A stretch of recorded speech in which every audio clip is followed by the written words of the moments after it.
रात के आखिरी पहर बस्ती में सन्नाटा था। हल्की चांदनी खजूर के पेड़ों पर गिर रही थी। दूर कहीं कोई कुत्ता भौंक रहा था, लेकिन बस्ती के एक कोने में चरवाहा जमीले जाग रहा था। जमीले इस बस्ती का सबसे गरीब चरवाहा था, लेकिन उसकी पहचान उसकी ईमानदारी थी। उसके पास बस कुछ ही बकरियां थीं, जिन्हें वह अपनी जान से भी ज्यादा चाहता था। उन्हीं बकरियों में से एक थी चांदनी, जो सबसे खूबसूरत और सबसे ज्यादा दूध देने वाली थी। लेकिन आज रात चांदनी अजीब तरीके से जमीन पर लेटी हुई थी। उसकी सांसें तेज चल रही थीं, आंखें अधखुली थीं, और वह लगातार एक ही जगह देख रही थी। जमीले ने चिंता में उसका सिर सहलाया। या अल्लाह, ये अचानक बीमार कैसे हो गई? जमीले के दिल में चिंता उठने लगी। तभी अचानक चांदनी ने सिर उठाया, जैसे किसी चीज को देख रही हो। जमीले ने ध्यान से देखा, और फिर बकरी की आंखें चमकने लगीं, जैसे उनमें कोई रोशनी समा गई हो। जमीले का दिल जोर से धड़कने लगा। उसने डरकर पीछे हटना चाहा, लेकिन तभी बकरी ने अपनी जुबान से कुछ ऐसा कहा कि जमीले का पूरा शरीर कांप उठा। जमीले का शरीर पसीने से तर था। उसकी आंखें बकरी की चमकती आंखों पर जमी थीं। अचानक बकरी की जुबान से फिर आवाज निकली, जमीले, घबराओ मत, मेरी बात सुनो। जमीले के पैरों तले जमीन खिसक गई। उसकी सांसें तेज हो गईं। वह इधर-उधर देखने लगा, लेकिन बस्ती में चारों तरफ सन्नाटा था। सिर्फ रात की ठंडी हवा उसके चेहरे से टकरा रही थी। ये मैं क्या सुन रहा हूँ? उसकी आवाज कांप रही थी। बकरी कैसे बोल सकती है? चांदनी ने धीरे से सिर झुकाया, जैसे उसे जमीले की घबराहट का एहसास हो। फिर उसने फिर से कहा, जमीले, अल्लाह ने मुझे एक खास मकसद के लिए भेजा है। मैं तुम्हें वह बताने आई हूँ जो तुम्हारी जिंदगी बदल सकता है। अब तो जमीले की धड़कन और तेज हो गई। उसने कांपते हुए पूछा, कैसी बात? क्या बताने आई हो? बकरी ने उसकी तरफ देखा और धीरे से बोली, कल सूरज निकलने से पहले तुम्हारी जिंदगी हमेशा के लिए बदल जाएगी। जो भी हो, अल्लाह पर भरोसा रखना और अच्छे रास्ते पर बने रहना। इतना कहने के बाद बकरी ने गहरी सांस ली। उसकी आंखों की चमक धीरे धीरे कम होने लगी और वह आम बकरियों की तरह जमीन पर बैठ गई, जैसे कुछ हुआ ही न हो। जमीले का दिमाग सुन्न हो गया था। अब उसके मन में बस एक ही सवाल गूंज रहा था, कल क्या होने वाला है? जमीले रात भर करवटें बदलता रहा। बकरी चांदनी की बातें उसके ज़ेहन में गूंज रही थीं। कल सूरज निकलने से पहले तुम्हारी जिंदगी हमेशा के लिए बदल जाएगी। आखिर इसका मतलब क्या था? सुबह की अजान बस्ती में गूंज उठी।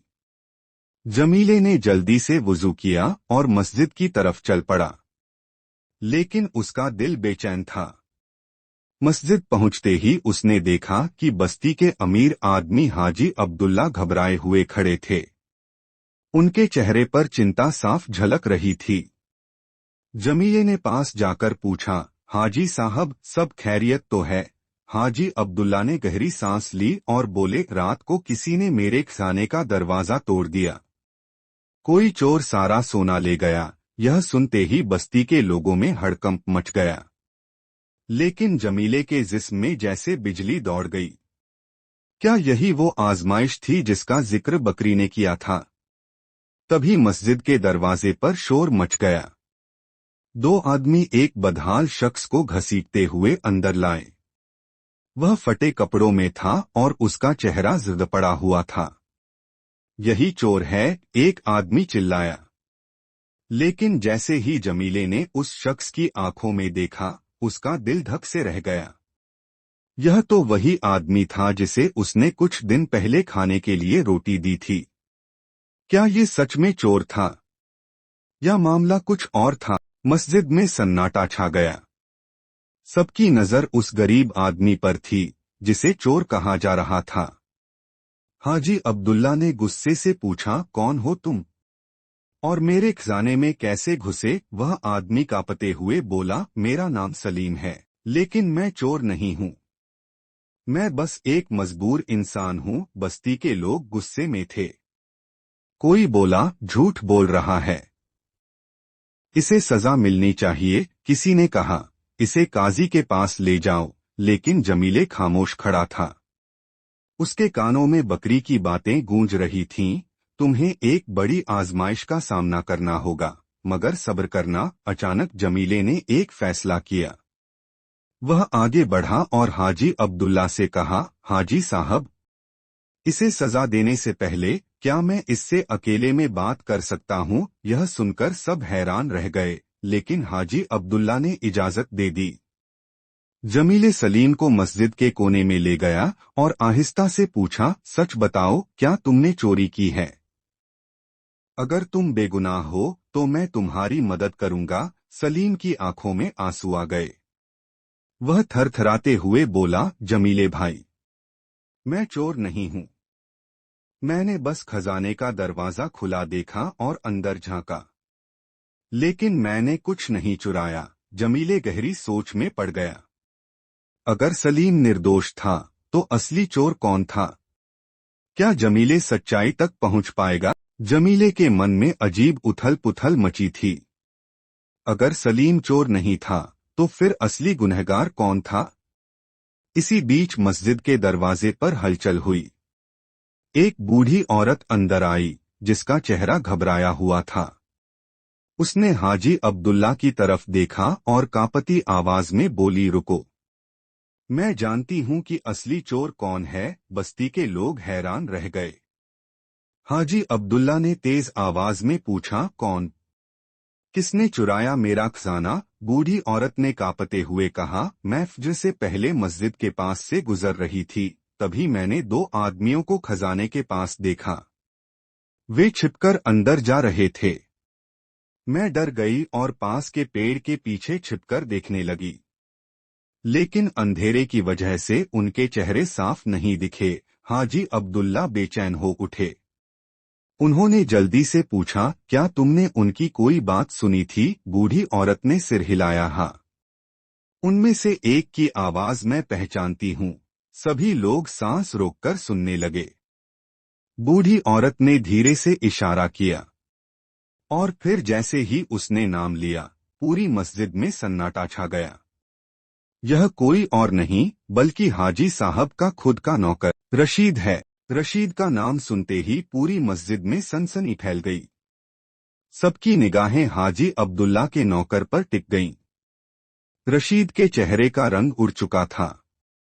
वह घबराकर बोला, ये झूठ है। मुझ पर इल्जाम लगाया जा रहा है। लेकिन उसकी कांपती आवाज उसकी सच्चाई बयां कर रही थी।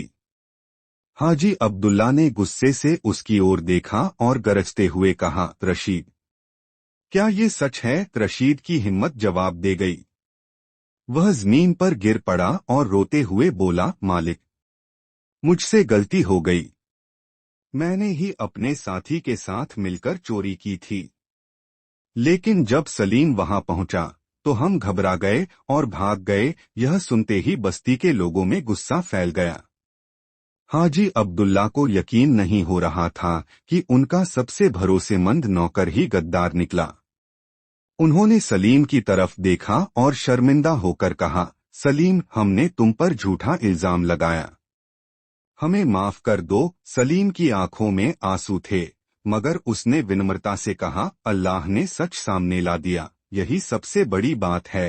हाजी अब्दुल्ला ने न केवल सलीम को इज्जत के साथ बरी कर दिया, बल्कि बतौर इनाम उसे कुछ पैसे भी दिए। जमीले के दिल में सुकून था। बकरी चांदनी की भविष्यवाणी सच साबित हुई थी।